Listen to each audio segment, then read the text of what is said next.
नमस्कार दोस्तों, आज हम पढ़ाएंगे पाठ 10 अंग्रेज भारत छोड़ने को विवश। हाँ बच्चों, इससे पहले 2-3 क्लास ले ली हुई है और जिसमें हमने व्यक्तिगत सत्याग्रह के बारे में बता दिया है, भारत छोड़ो आंदोलन के बारे में तुम्हें बता दी है। फिर के बाद क्रांतिकारी गतिविधियाँ मतलब जो युवा वर्ग रहा है वो कहा है कि हम लोग जो न अहिंसा से ना हिंसा के तरीके से अंग्रेजन के दौड़ा पड़ी कूटब और कूट के उन्होंने भगाई। उन्हें युवा वर्ग मानत रहा है कि अंग्रेज जो न लातिक देवता है, बातिक देवता ना है, ये ना तो इन्होंने मनी है ना। और एहन उनके जो न मनावे खातिर हम लोग लाठी डंडा गोजी लेके डाकघर तोड़ा, पुलिस थाना जलाई, जौन भी हो सके तौन करब, लेकिन उन्होंने उनके छोड़ब नहीं। तो आप देखें जो कि फिर भूमिगत आंदोलन गतिविधियाँ भइल, मतलब जौन बहुत कुछ बड़े बड़े नेता रहे अंग्रेजन उन्हें का गिरफ्तार कर लेलन।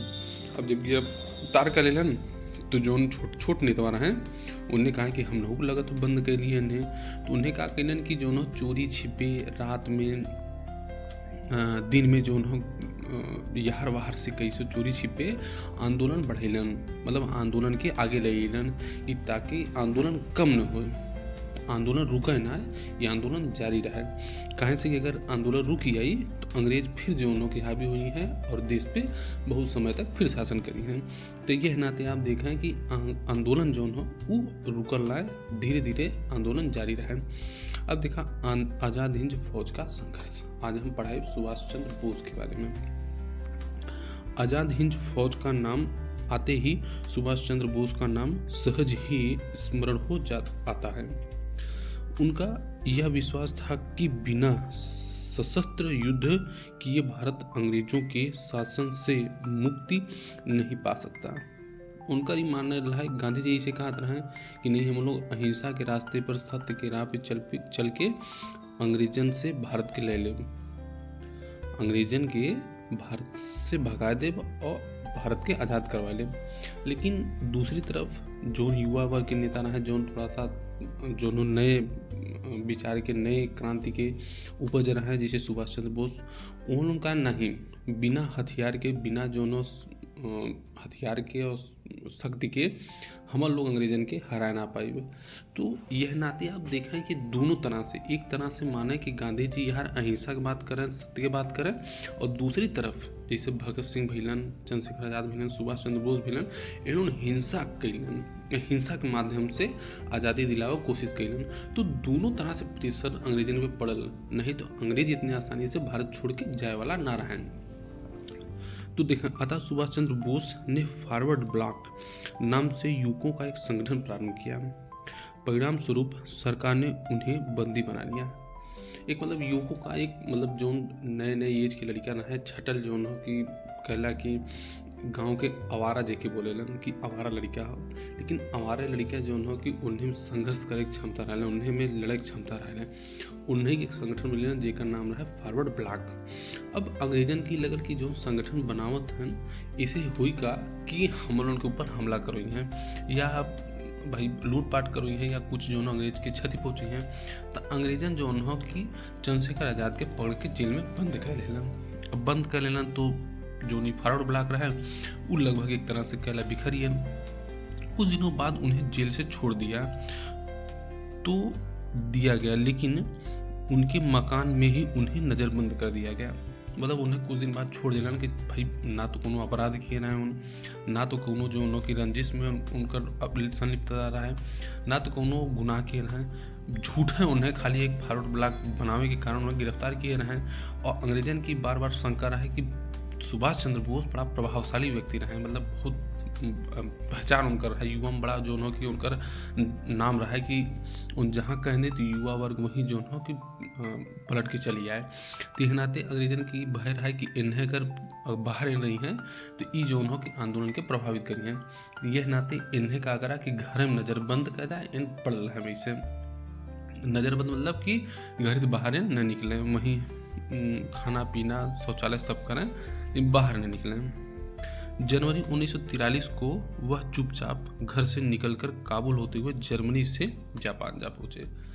एक दिन का कहना सुभाष चंद्र बोस जी भेष बदल के घरे से निकलन और घरे से निकल देना कहाँ, पहले गेलन काबुल और काबुल से पहुंचिलन जर्मनी अब जर्मनी में जब वो पहुंची ना, तो जर्मनी पहुंचे उनका कुछ उद्देश्य रहा है। का उद्देश्य रहा है देखा, जर्मनी और जापान की सहायता से उन्होंने आज़ाद हिंद फौज का गठन 21 अक्टूबर 1943 को किया। मतलब जोनों की उन जब जर्मनी पहुंचलन तो उनका मूल उद्देश्य रहा है कि हम एक ऐसा सेना बनाई जोन भारत में अंग्रेज सेना के विरुद्ध अटैक करे, अंग्रेजन के पराजित करे और पराजित करके भारत पे फिर केकर हुकूमत हो, भारतीयन के हुकूमत हो। तो उनका मतलब ई सोच रहा है। तो ओकरे खातिर वो जाए के जर्मनी में हिटलर से मिलन, जापान में गेलन, जापान में भी जोनों के वहाँ के शासक से मिलन, उसे जोनों की विनती के लिए भाई हमें सेना चाहिए। तो वो मजे की सेना जोनों की जोन ब्रिटिश सेना जापान में पराजित भइल है ओके की दे दिले, सुभाष चंद्र बोस के दे दिले कि ला तू एकर जोन हो यह सेना के यूज करा। तो वो सेना जोन रहा वो भारतीय भाई ब्रिटिश सेना में भारतीय रहा है। तो उन्हें जो भी सेना जापानी पराजित करे रहा है उन्हें कुल ब्रिटिश ही रहा है, उन्हें कुल ब्रिटिश मतलब भारतीय ही रहा है। तो भारतीय जो कुल मिलजुल के एक सेना का गठन के लिए जेकर नाम रहा है आज़ाद हिंद फौज। द्वितीय विश्व युद्ध में जर्मनी द्वारा बंदी बनाए गए 50,000 सैनिक स्वेच्छा से आज़ाद हिंद फौज में भर्ती हो गए। मतलब द्वितीय विश्व युद्ध में जर्मनी जौने ब्रिटिश सैनिकन के बंदी बनाए रहा है ओके जोन हो जर्मनी सरेंडर कर लिया और सरेंडर करवाए के दे दिले सुभाष चंद्र बोस के क्या लैया तू जैसे भी ये सेना के यूज करे चाहे वैसे यूज करे। एक बाद जोन हो सुभाष चंद्र बोस अपने दिमाग से, अपने भाषण से, अपने जोनों की विवेक से एक सेना के गठन के लिए जिसका नाम रहा आज़ाद हिंद फौज। उन्होंने आम नागरिकों को भी इस फौज में भर्ती किया। उन कारण के ऐसा हो जेके भाई आम नागरिक हो, जेके देश सेवा करे हो, जेके देश के लिए मरे मिटे हो, वो भी सेना में भर्ती हो सकाला। तो बहुत सारे जो भारतीय नागरिक रहे उन्होंने उनका वह सेना में भर्ती भइलन। इस फौज में स्त्री सैनिकों का भी एक दल रानी झांसी रेजिमेंट के नाम से बनाया गया।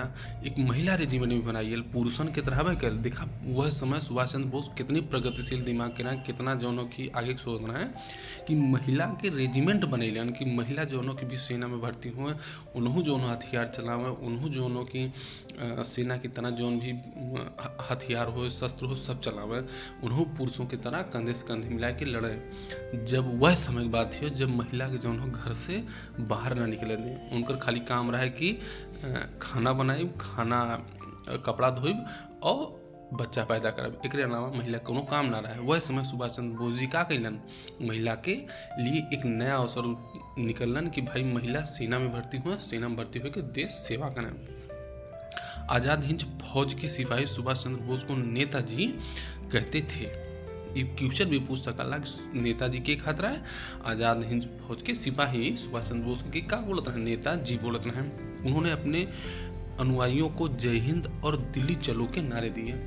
जब सेना गठित हुई और पूरा जो प्रशिक्षण दियल, उन्हें के सब कुछ दियल, एक बाद सुभाष चंद्र बोस जी का कैलन कि एक दिन संबोधन कैलन और संबोधन में कहा गलन जय हिंद के नारा और दूसरा दिल्ली चलो, कि मतलब हम लोग आक्रमण करल जाए, आक्रमण करके और भारत के अंग्रेज सेना जो है उन्हें पराजित किया जाए, पराजित करके भारत में भारतीयन के शासन स्थापित किया जाए। फिर 4 जुलाई 1944 को आज़ाद हिंद रेडियो पर बोलते हुए उन्होंने गांधी जी को संबोधित करते हुए कहा, देखा कितना बड़ी बात है कि जहाँ एक तरफ गांधी जी अहिंसा की बात करता है कि भाई अहिंसा सत्य के बात करता है, वहीं सुभाष चंद्र बोस जी कहे हिंसा हम करब, हम लोग हिंसा के माध्यम से अंग्रेजन के भगाई। और लेकिन हाँ सत्य के बात वो करता है कि भाई सत्य से कोनो समझौता ना हो, हमेशा सत्य के राह पे चलब जरूरी है। लेकिन उन कहे कि नहीं हिंसा के माध्यम से अंग्रेजन के हम लोग क्या करब भगायु। देखा दोनों जने विपरीत विचारधारा का है, लेकिन फिर भी सुभाष चंद्र बोस जी के कितना सम्मान गांधी जी के प्रति रहा है कि वो यह वाक्य में झलकाना कि भारत की स्वाधीनता का आखिरी युद्ध शुरू हो चुका है। स्वाधीनता माने स्वतंत्रता का आखिरी युद्ध शुरू हुई है। राष्ट्रपिता के कह रहा, राष्ट्रपिता महात्मा गांधी के राष्ट्रपिता पहली बार सुभाष चंद्र बोस जी कह रहे हैं, भारत की मुक्ति के इस पवित्र युद्ध में हम आपका आशीर्वाद और शुभकामनाएं चाहते हैं। सुभाष चंद्र बोस कितना आदर के साथ, कितना जो न विनम्रता के साथ गांधी जी के संदेश देत हैं कि हम लोग युद्ध जो न शुरू करत है और तुहार जो न हमें आशीर्वाद चाहिए, तुहार हमें जो न शुभकामना चाहिए ताकि हम लोग यह युद्ध में विजय पा सकी। देखा मतलब विरोधी रहा है, भले से वैचारिक रूप से विरोधी रहा है, लेकिन जो न दोनों का लक्ष्य एक रहा है कि कैसों न कैसों के अंग्रेजन के हम लोग के भारत से भगावे हम। सुभाष चंद्र बोस ने भारतवासियों को संघर्ष में शामिल होने का आह्वान करते हुए तुम मुझे खून दो मैं तुम्हें आजादी दूंगा का नारा दिया। यही वो नारा था जो उन लोगों में जान डाल दे। आज भी देखा जो हो, जब भी लड़ाई होला, जब भी संघर्ष होला, जब भी आंदोलन होला, एक नारा हो जाला कि तुम मुझे खून दो मैं तुम्हें आजादी दूंगा। मतलब खून मतलब माने धरती माँ के जो हो अपन बलिदान दिया और बलिदान देवा उसे का हुई हम लोग आज़ाद हो, हम लोग की पीढ़ी आज़ाद हुई, हम लोग भविष्य जो हो आज़ाद हुई, गुलाम ना कहलाई। हम लोग जैसे गुलाम खाती आने वाली पीढ़ी हम लोग के गुलाम न बुलाई। आज़ाद हिंद फौज ने यंगून से दिल्ली के लिए कूच किया। यंगून मतलब म्यांमार की राजधानी यंगून बोला जाता है। वहाँ से का भैल दिल्ली के लिए भारतीय सेना या आज़ाद हिंद फौज की सेना जो हो आगे बढ़ल। आज़ाद हिंद फौज वर्मा म्यांमार तक अंग्रेजों की फौज से लड़ती चली आई। मतलब यहाँ लड़त भिड़त मारत पीटत कहीं से कि म्यांमार वगैरह में अंग्रेज के शासन रहा है, तो वहाँ तक लड़त भिड़त मारत जो हो आज़ाद हिंद फौज आगे निकले चली। किंतु द्वितीय विश्व युद्ध 1944 में जापान की पराजय होने से युद्ध की स्थिति बदल गई। अब जब जापान युद्ध में पराजित हुई जो हो, हम लोग जब बहुत अच्छे से पता हो कि अमेरिका ने जापान पे परमाणु बम छोड़ दिला और दूर परमाणु बम बनल हिरोशिमा और नागासाकी पे, और जापान जो धुआं धुआं हुई। जापान की स्थिति इतनी खराब हुई कि वो जो कि एकदम घुटना के बल आई। अब जब घुटना के बल आई तो जापान जो समर्थन के देता है, आज़ाद हिंद फौज के समर्थन देता है। अब जब आज़ाद हिंद फौज के समर्थन जो जापान वापस ले लेला तो उन्हें रसद पानी की कमी होने लगल, हथियार की कमी होने लगल, बहुत सारी कमियाँ होने लगल। लेकिन फिर भी यह परिस्थिति के बावजूद भी आज़ाद हिंद फौज जो ब्रिटिश सेना से लड़ल।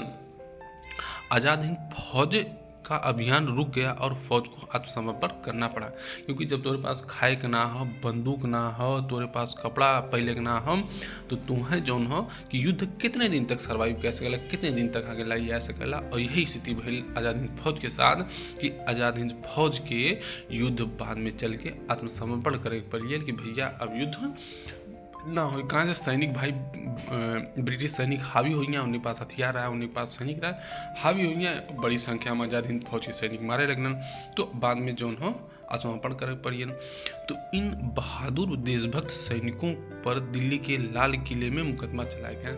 मतलब लाल किले में एक मुकदमा चलाया गया कि जितना भी सैनिक हैं, बड़े बड़े अधिकारी हैं, उन के खिलाफ मुकदमा चली और अगर कोर्ट दोषी पहले तो इनको फांसी सजा दी जाए या तो उम्र कैद दी जाए, इनको छोड़ल ना जाए। अंग्रेज एकदम स्टिक रहा है कि ये सब को छोड़ल ना जाए।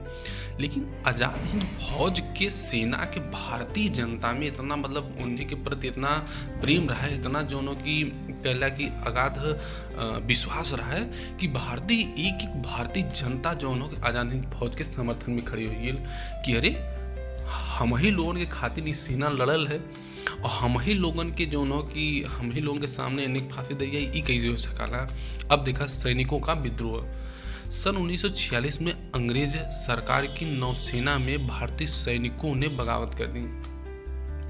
हम पहले बताए रहनी कि पहले का जनता पहले विरोध कैले, जनता के बाद धीरे धीरे महिलाएं विरोध करे लगे, महिला के बाद धीरे धीरे सबसे मजबूत कड़ी जौने पे अंग्रेज भारत में टिकल ना है वो रहा है नौसेना और सैनिक। ओकर सैनिक कैसे टूटिलन, जब आज़ाद हिंद फौज के युद्ध भैल तो ओकर सैनिक बिखरे स्टार्ट कर दिलन।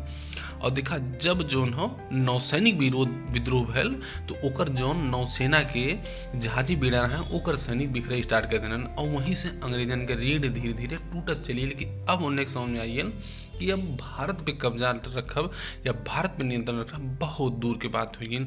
तो अब देखें कहा जगह जगह हड़तालें हो रही थी। मतलब नौसेना ने भी क्या किया, विरोध कर दिया अंग्रेज के खिलाफ कि हम लोगों के हम लोग के भारत में आज़ादी चाहिए, हम लोग के अंग्रेजन के जो नौसैनिक हैं उन्हें के बराबर हक चाहिए, उसे कम में हक में हम लोग मानव ना है। अपने राज्य के खिलाफ इतना जबरदस्त विद्रोह देखकर अंग्रेज सरकार आखिर हार मानने लगी कि अंग्रेज की अब जो हो कमर टूटे शुरू होके हुई कि अब हम लोग बचब ना। जब सेना में विद्रोह हुई जौने के बल पे हम लोग भारत में, हिंदुस्तान में, पूरे देश में राज्य स्थापित किए नहीं, अपन सत्ता स्थापित किए नहीं, जो धाक जमाए रहनी वह अब टूट के बिखर लियो। तो अब हम लोग देश में, भारत में या हिंदुस्तान में बहुत कम दिन हम लोगों के बचल हम। वे दूसरे विश्व युद्ध के बाद अपने को कमज़ोर महसूस कर रहे थे। द्वितीय विश्व युद्ध में इंग्लैंड जीत गया है, लेकिन फिर भी होकर स्थिति बहुत कमज़ोर हुई। ऐसे में भारत की विद्रोही जनता पर काबू पाना उन्हें बेहद कठिन लगा।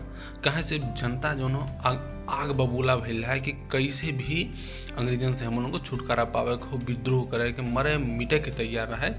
तो अंग्रेजन की समझ में ना आया कि भारतीय जनता के कंट्रोल कैसे करिए।